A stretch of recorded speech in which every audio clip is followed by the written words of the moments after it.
From Unity of Houston, Texas, this is the Awakened Life with Reverend Howard Caesar. Unity is a non-denominational spiritual community providing a positive, practical, and progressive approach to Christianity. Let's join the service in progress now with Reverend Howard Caesar.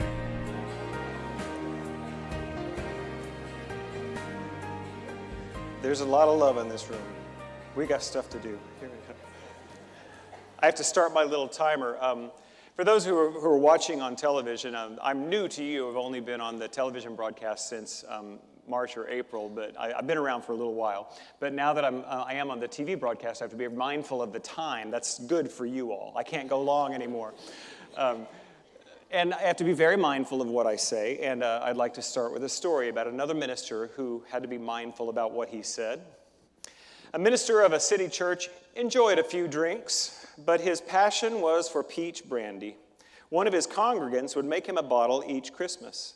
One year, when the minister went to visit his friend, hoping for his usual Christmas gift, he was not disappointed. But his friend told him that he wished to be thanked for the peach brandy from the pulpit next Sunday. Well, in his haste to get the bottle, the minister hurriedly agreed and left. The next Sunday came, and the minister remembered what he had promised, that he had to make a public announcement that he was being supplied with alcohol by a member of the church. And that morning, sure enough, his friend was in the front row with a big grin, just waiting to see his minister's embarrassment. The minister climbed into the pulpit, and he said this: "Before we begin, I would wish to make an announcement. I would very much like to thank my friend John for his gift of peaches and the spirit in which they were given."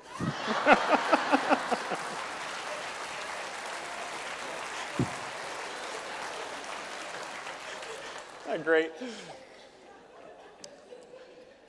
So my title for today's message is Freedom for All. A little bit later in the service, we're going to be having a commemoration and a celebration of LGBTQ pride. And we are a church that honors our diversity, and it's one of my favorite things about our church is that it is a place where all are welcome. We've joked about it. We mean that love everybody church, but truly that's our goal, is that everyone who walks in our doors feels loved and affirmed in their soul for who they are. But I want to be careful here not to just give you the gospel according to Michael is not what you want. I know that. I want to give my perspective, but I want to base that perspective in timeless and tested spiritual truths. And it'll be my perspective as you have yours. The Hindus have a deep understanding of this. That's why they gave us the teaching of the 5 blind men and the elephant. That each of the men would touch a part of the elephant and describe what they perceived the elephant to be. They were all correct, but partial. And so that's what we come to understand in unity, that there are many paths, because everyone has a different perspective on the infinite, and no one has the whole truth, because God is infinite. And what our founders, Myrtle and Charles Fillmore, and the other founders of New Thought sought to do was to dig deep into the religion of their upbringing, which was Christianity, and to study the other great master teachers, and to find the golden thread of the perennial truth that everyone says, yes, this is the way Spirit works. This is what happens. And so that's what I'm trying to do today as I offer this teaching on why would we celebrate minority groups in a church that teaches oneness. I know some of you have asked me that question, why do we do this? And I have an idea, but I wanted to see if I could find some ancient and tested spiritual tradition that said, yes, this is the right thing to do for us. So I went to my man, Brother Jay. That's Jesus. So from the Gospel of Luke, chapter 10, starting in verse 25. On one occasion, an expert in the law stood up to test Jesus. "Teacher," he asked, "what must I do to inherit eternal life?" "What is written in the law?" he replied. "How do you read it?" And he answered, "Love the Lord your God with all your heart, with all your soul, with all your strength, and with all your mind, and love your neighbor as yourself." "You have answered correctly," Jesus replied. "Do this, and you will live." But the man wanted to justify himself, so he asked Jesus, "And who is my neighbor?" And in reply, Jesus said, A man was going down from Jerusalem to Jericho when he was attacked by robbers. They stripped him of his clothes, beat him, and went away, leaving him half dead. A priest happened to be going down the same road, and when he saw the man, he passed by on the other side. So too a Levite, when he came to the place and saw him, passed by on the other side. But a Samaritan, as he traveled, came where the man was, and when he saw him, he took pity on him. He went to him and bandaged his wounds, pouring on oil and wine. Then he put the man on his own donkey, brought him to an inn, and took care of him. The next day he took out 2 denarii and gave them to the innkeeper. "Look after him," he said, "and when I return, I will reimburse you for any extra expense you may have." Jesus said, "Which of these 3 do you think was a neighbor to the man who fell into the hands of robbers?" The expert in the law said, "The one who had mercy." And Jesus told him, "Go and do likewise." So to truly understand the power of this story, we have to understand a little bit about the context. And of course, I didn't live in first century Palestine. I couldn't tell you. I don't have the firsthand experience, but I have done some study, and what a lot of scholars have shed light upon this story, I think, is very helpful to understand. The question of who is my neighbor is incredibly important in the ancient world. As societies were evolving and emerging, there were no laws, and definitely not international laws, of peacekeeping and property, so it was kind of wild, right? And the traditions began with people trying to get some rules in place on how to treat each other. And so the Jewish tradition, it's a tradition of law. And these laws were given or received or created, however you want to see that, as a way to identify a separate and unique people with a certain way of being in the world. And now we know we can trust other people who are part of this world with us, who do it like we do.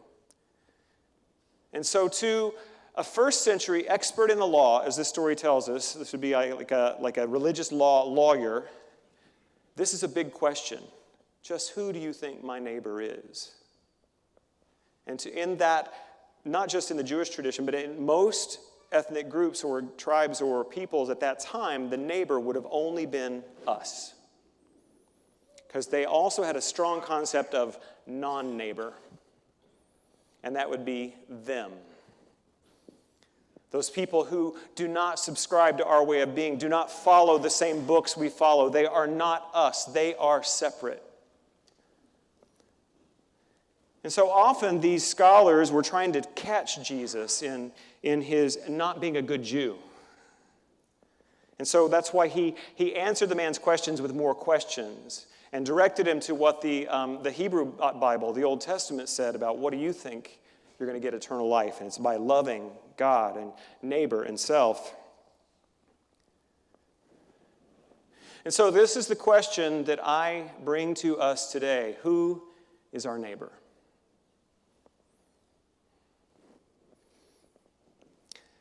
Gene Ladding is one of our community members, recently retired, University of Houston professor in the social work department.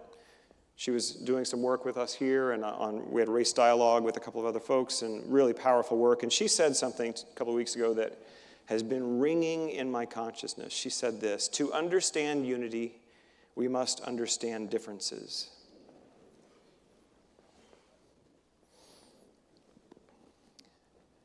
To understand that we are all one, we have to understand that not everyone has the same experience of being in the world.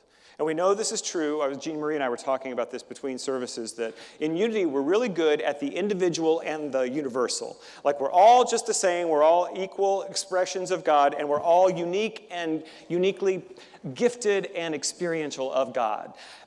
Where we struggle is with the groups. That some groups of people have a different experience that is common. And so this is why we have been seeking to bring our spiritual principles to bear with looking at the issues of equality and justice,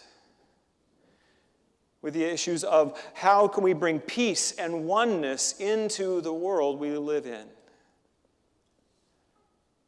And Jesus was so clear. What you have to understand that in the first century, for a conversation amongst Jewish teachers and scholars, for him to give the hero of this story as the Samaritan was shocking. To see that the priest and the Levite, who were the people who were the most holy and revered in that tradition, were the bad guys, was shocking and offensive. He was stirring it up a little bit. You know, we have come to understand, because we love this story over the centuries, the Samaritan to us it's a symbol. The name means generosity and care and love. That's not what it meant to this man that Jesus was talking to. What it meant was someone who doesn't worship in the right place. They don't have the right book. They don't follow the right laws. They are not my neighbor. And I don't know what the equivalent would be for us today if Jesus were to tell this story that would have the same kind of impact, maybe the good KKK member. I don't know. But you get the idea that this was so far outside of what this man would have believed to be his neighbor. Jesus was pressing him, was calling him to evolve his consciousness of who is my neighbor. And that's what I'm asking us to step into today as well. To grow our awareness of who is good and acceptable in the sight of God. I think most of us are there. I mean, we're unity. But I feel like there's always room for us to grow. Where are we otherizing? Where do we need to, I don't know what the opposite of that word is. I'm making up words up here sometimes, so just, where do we we-ize it? Sorry about that. One of the techniques I've used, I was taught in a ministerial school for biblical interpretation. I want to share with you now. It's actually based on Gestalt therapy and Gestalt dream interpretation, and where you look at every part of the dream and you stand in the perspective of that person or that event, and it sheds light on your own soul and your own experience. And we can do this with the stories of the Bible. That there's something about shifting our perspective, as I mentioned with the 5 blind men and the elephant. There's something about moving over and seeing it from this place that might shed light into our own growth, our own journey, our own healing. So let's look at this story from those perspectives. There are 4 perspectives I'd like us to look at. The first is the story of the man who fell into the hand of robbers. I'm going to ask you some questions from these perspectives. Have you ever been going to Jericho and something happened along the way? You had a plan, you had an agenda, you had an arrival time, and life interrupted. I've had that experience this week. It happens on large and small scales to me all the time. A couple things I want to offer to us about this. Life is unexpected. In the recovery tradition, it's taught that our expectations are our resentments in training. That we are called to be flexible and move with life. The second thing, the most important thing I want you to take away from this perspective, or to ask yourself, is when life has interrupted your agenda, do you allow help to come? Are you open? Now, the man in the story doesn't have any lines. We don't know what he did. But for us, are we willing to pick up the 10,000-pound telephone and call somebody who might have some wisdom for us? Are we willing to reach out to a prayer partner, to a counselor, and to ask for some help us get a new perspective on this robbery that has occurred on my Jericho road? I think if we can begin to be open to help, help will always come. At least that's my experience so far in this life. So the second perspective I want to look at just briefly are the robbers, these guys who did him wrong. Of course, we would never put ourselves in that perspective, but maybe if we did it just for a minute, maybe there's something here for us too.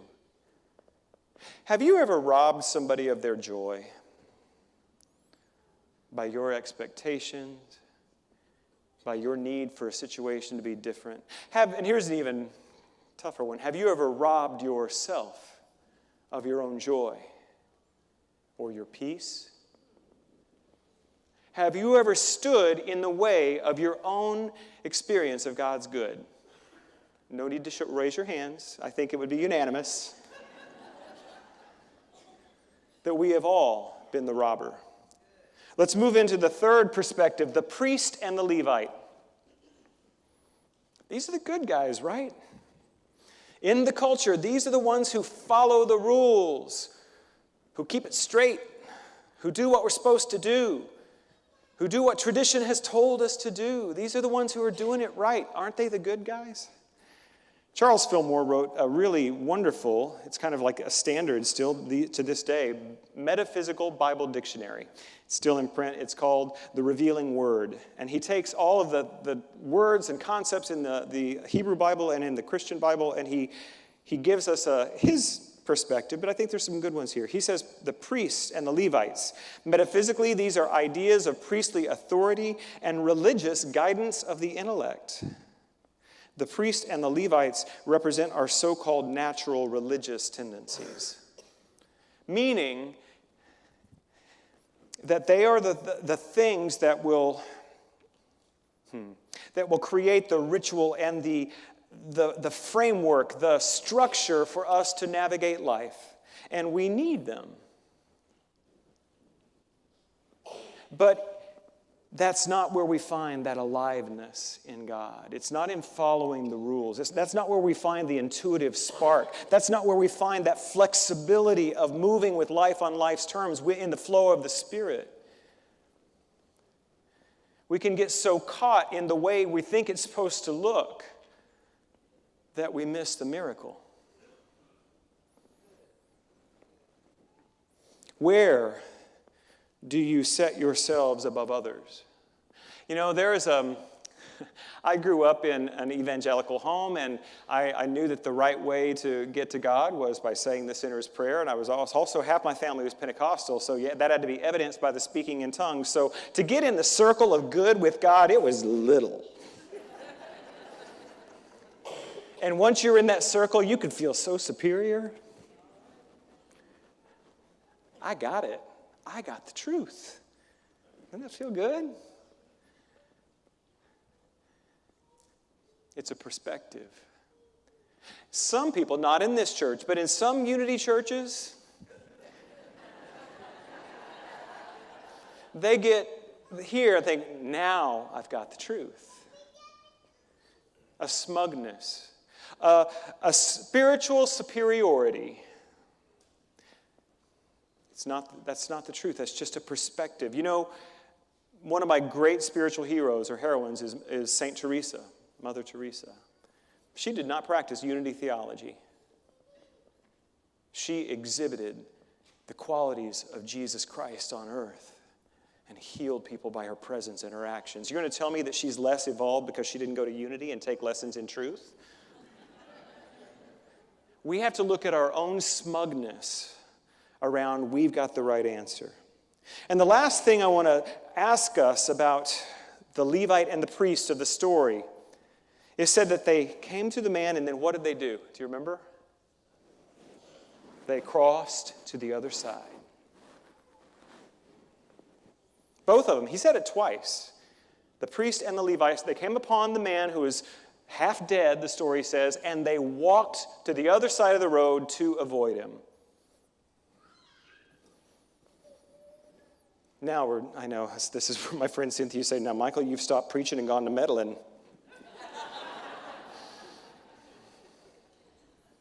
I do it. I will make up a story in my mind about why it's okay to not look at that thing. Sometimes it sounds real spiritual, too. God will take care of them.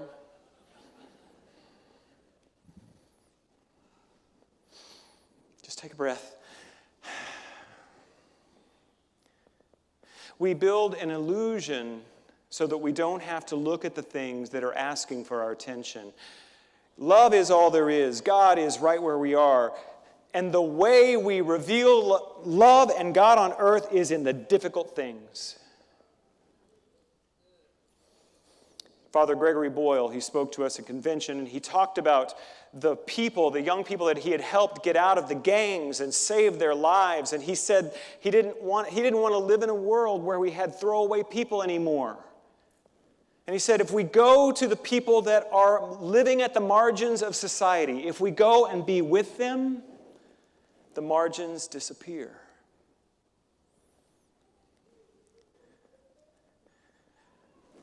I'm not saying that you have to exhaust yourself and your resources to help everyone who comes upon your path that needs help, but you will know the ones that you need to help. And I'm asking you to not cross the road. The Course in Miracles says that no one can escape from illusions unless he looks at them. For not looking is the way they are protected. And what is healing but the removal of all that stands in the way of knowledge? What that means is we no longer deny that there is someone in need on our side of the road. And we are with them. And Father Boyle says that when we go to the margins disappear. And we don't go to the margins to rescue people, but once we are there with the people at the margins, we all are rescued. And lastly, the Samaritan. A couple of things I want you to know about him. He did not cross the street. He met this man at the margin. He gave of his own resources, his own good to help. The 2 denarii, as the story tells us, they think that was about a week and a half wages. That's a commitment to help someone who is broken and bleeding at his feet, to help someone who, if he had known it was a Samaritan helping him, may have refused the help. That's a commitment. You know, there's an old story. Am I my brother's keeper? The question, rather. We've been asking that one a long time. Am I responsible for the welfare of another? In unity, we would say yes and no. Ultimately, all are responsible for their own experience of life. And in this teaching, that really is the basics of unity's teaching, is that I am co-creating my experience of life with my thoughts and my beliefs. But while we're here in this incarnate experience, how's somebody going to get unity teaching if you never talk to them, if you keep crossing the road? How are we to spread the truth teaching of healing and restoration if we keep crossing the road? We are responsible to give of the gifts and the good that we have given, because otherwise, Reverend Fairland teaches our prosperity classes, she knows if we don't give, the flow will stop in our own lives. We have been so blessed and so gifted. What would it cost us to stay with the person who's in the road and give of our good?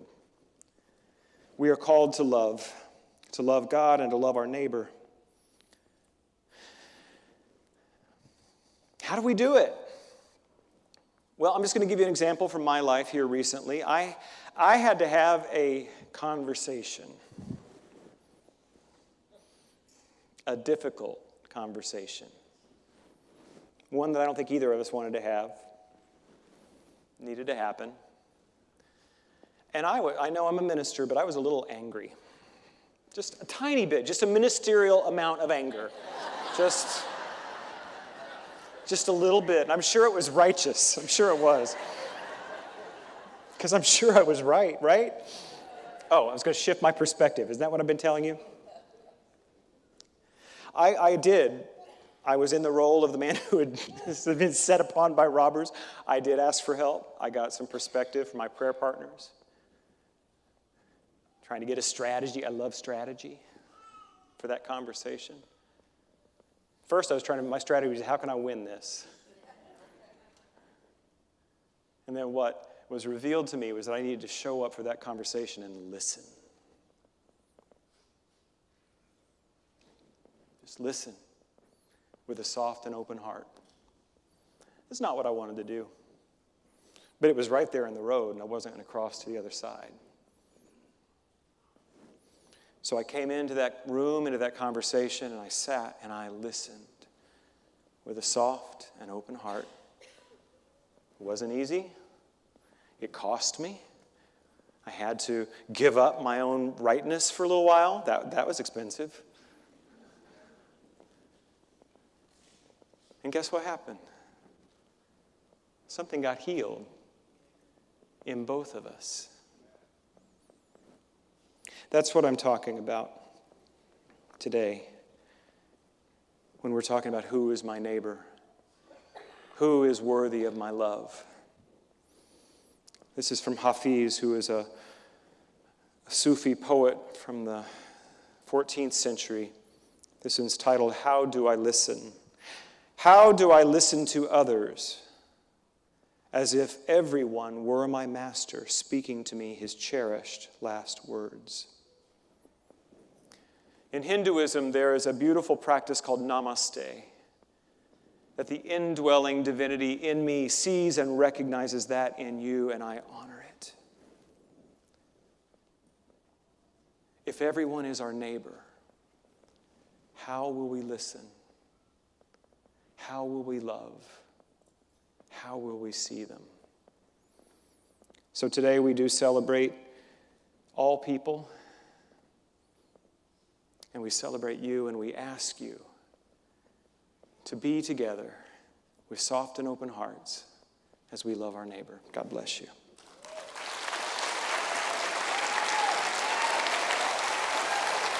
Thank you for joining us for today's message. We invite you to be with us again next Sunday. Unity is inclusive, welcoming people of all walks of life in dignity and love. We believe that love, strength, and goodness dwells within you. May we all live in unity with God, humanity, and all of God's creation. And remember, as Reverend Caesar says, life is meant to be good.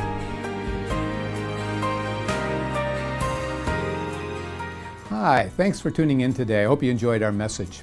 I'm here because I really personally wanted to be able to share with you a decision that I've made after much prayer, and that is that I announced with our spiritual community, Unity of Houston, that I would be leaving pulpit ministry. I made this announcement March 5th, so it wasn't long ago, and I will be leaving pulpit ministry here at this church as of September 10th. And so in the coming months between now and September, I will be sharing these lessons, Sunday lessons, with my successor, who is our senior associate, Reverend Michael Gott, who I know you're going to love and enjoy. He's a wonderful communicator, and I wanted to be able to have you experience him as we make this transition of leadership here at Unity of Houston, which I know will be just as strong and have just as powerful a message these Sundays, and hope that you'll want to continue to tune in and be with us. So I've really enjoyed these years on TV with you. I'm going on to what God has next for me. I'm not retiring. I have a lot in the tank. So I hope I have your blessings. You surely have mine. Thank you for tuning in, and I hope to be seeing you as we share the Sundays remaining between now and September 10th. Thank you.